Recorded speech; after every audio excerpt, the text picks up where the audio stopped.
welcome to another Q&A. Got a little plate of lychees here, and that's a dinner-sized plate.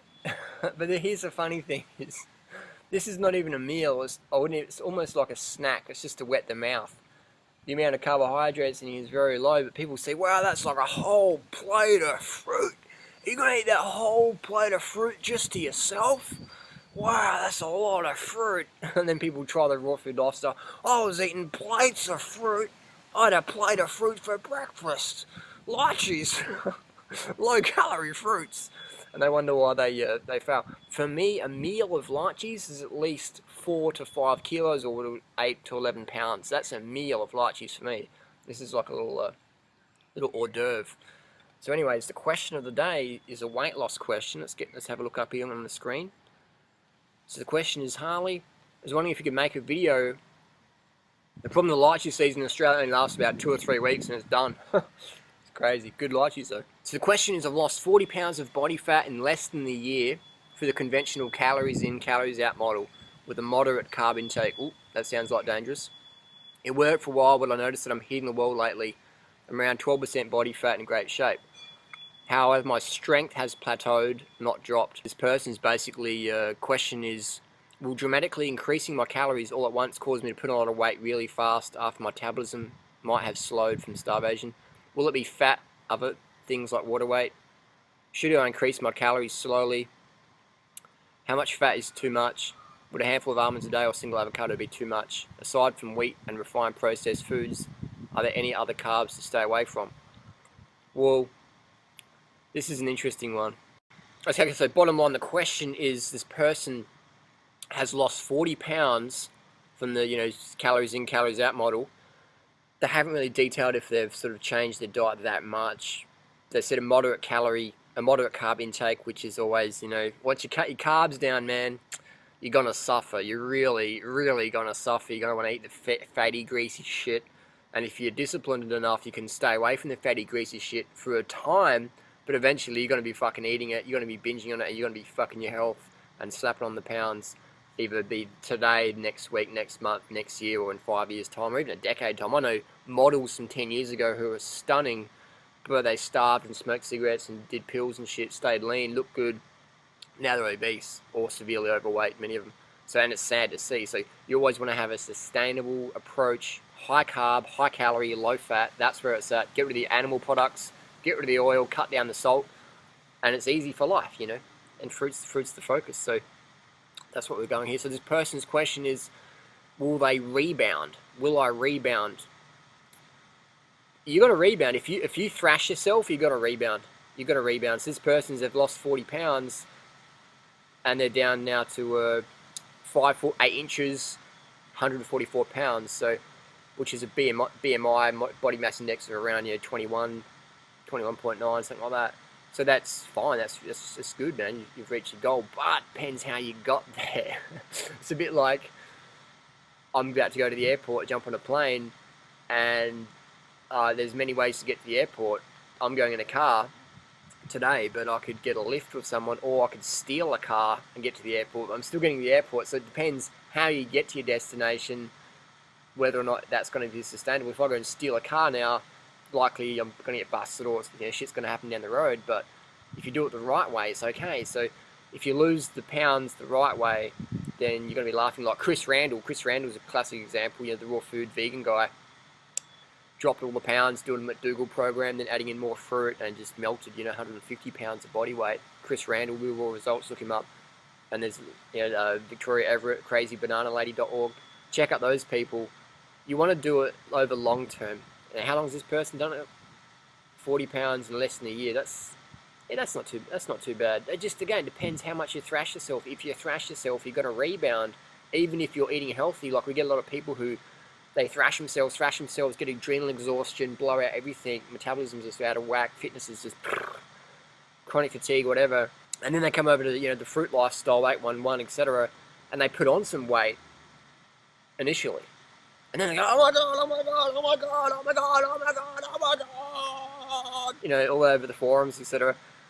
But they don't understand that a lot of this excess weight is just water weight, because their adrenal organs can't stabilises the body's fluid level, so you're getting all stuff that's out of whack. It's like if you're on certain medications like antidepressants, your weight can go right up, but you're not getting any fat. You look huge, but you're not getting any fat. It's just retention. Same with if you're on the contraceptive pill. And all of these girls who go on the forums, oh my god, oh my god, oh my god, help, help, help.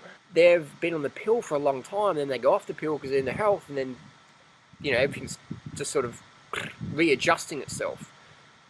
But people don't do it long enough. They just freak out over a month or whatever, a year even, just freak out and lose it, and then go start up other forums writing us off or whatever. Or they just, you know, they give up. So people got to understand that the body's going to do its thing. It has its own agenda, like Doug Graham says, and I've learned that your body's got its own agenda. It's going to do its thing. So all you have to do is just do the right things. Do the right things. And it might rebound, it might not, but eventually, long term, it's all going to be sweet. It's all going to be sweet. It's a bit like if you have a garden, right? A fruit farm garden, and you're growing fruit with chemicals and you're getting results. I mean, the fruit tastes like shit, but you're producing the fruit. And then one day you think, I'm going to go organic, because organic's the way to go. It's the right thing to do for the planet. It produces better quality food. I'm going to go organic. So you go organic. And the first 6 months, your crops are shit. You're not producing anything, because the trees are used to all this stimulation and drugs and hormones, etc. Now you stop giving them that. The trees are sort of like flop down most of the time. You ask any organic farmer who does a conversion, most of the time they're at a loss for many years. Eventually, things start picking up. So it's the same analogy that people, they do it for a few months or a year, and they go, oh my god, it didn't work. And then it's like, hang on. You stop doing drugs, you stop taking pills, you stop doing all this stuff, you're detoxing, or you had your starvation or anorexia or whatever, and you're detoxing, so your body's going to like, just, you know, settle out before it gets better. Not always. Some people just generally just lean right up and it's, you know, happy sailing. But some people, with the harder you thrashed yourself in the past, likely chances are the more you're going to pay now. That's just how it is, man. You can't get around it. You can't like, oh, I'm different. My ego's stronger than the laws of nature and physics, and I'm going to break them. It's like, no, you can't. You just break yourself. You just break down. You burn out. Look at Jan Ulisch, the famous cyclist. Best fitness, best drugs, best training, whatever, great genetics, massive talent, massive mental focus, but shit diet, thrashed himself. Now he's like, you know, borderline obese when he's still young enough to win the Tour de France. You know what I mean? So we're talking looking after the body as a priority, So this person, you know, is doing fine. They're doing fine now. So just, you know, whatever you do, the body's going to do its thing, but you're on track, man. So good on you. Keep going. But if, you know, anything bad happens, don't freak out. Just, it's a bit like if you if you're in an airplane, you get a bit of turbulence, you start screaming, "We're gonna die! We're gonna die! We're gonna die!" That's just what happens. You get a bit of turbulence when you're on the plane. When you change your diet, you might get a bit of turbulence. It might be smooth flying. You might be a lot of turbulence, but you got to hold strong in your faith and take advice from people getting results you desire and just cruise on. So many people get the turbulence and start shitting their pants. Not good. So again, this person's asking, will increasing my calories all at once cause me to put on a lot of weight? So it depends what you're eating, man. If you're eating Big Macs, if you're eating 5,000 calories a day from Big Macs versus 5,000 calories a day from fruits, you're not going to look and feel the same and perform the same. People say that calories are calories. That's fucking bullshit. You're going to eat 5,000 calories of burgers and eat 5,000 calories of bananas and dates. You're not going to look and feel the same. One's going to make you look and feel shit. One's going to make you look and feel great and have health. It's not the same. Calories in, calories out does not work. I mean, it's a guideline, but it's not absolute. It's like a glass of vodka and a glass of water. Oh, liquid's the same. Liquid's in, liquid. No. Big Macs and bananas are not the same. They're not the same. Just to be sure on that, Big Mac is the banana's not the same thing. So if you're on the fruit gig, man, you're going to get so lean on the fruit path in the long run. You're going to be emailing and go, oh my God, Harley, I'm too lean. Everyone says 2% body fat's not healthy. I'm down to 1.5% body fat, and what should I do? That's what's going to happen eventually. So you don't have to worry about getting fat on fruit. It's like, even if you're eating rice, I mean, look at the Chinese rice workers. There's any fat ones out there? Yeah, the guys who own the farm maybe and don't work anymore, and they live on pork rind and beef fat and lard. And they don't eat rice because they say rice is fattening, got to eat meat to get slim. But all your workers in the field are lean as, living on rice and vegetables and banana skins. So the next question is, should I increase my calories slowly, don't increase your calories slowly, increase them now. It's like saying, should I get a partner who's aligned with my values now, or should I just do it slowly over time? Should I just like go through the people and get someone with like half decent standards and just, no, go now, straight to the top, definitely. Go straight to the top. Go straight to the top in a smart fashion. And how much fat is too much fat? Read 80-10-10 by Doug Graham. Under 10% of total calories, that's where you're at. Would a handful of almonds a day or single avocado be too much? No, it wouldn't. But not for your body weight and for the amount of energy you want to have, it's not too much. But you want to keep your fat low. Under 10% of total calories, do the basic math. It's grade 3. Actually, maybe it's grade 4 maths. Real easy. I can do it. I'm not exactly Einstein.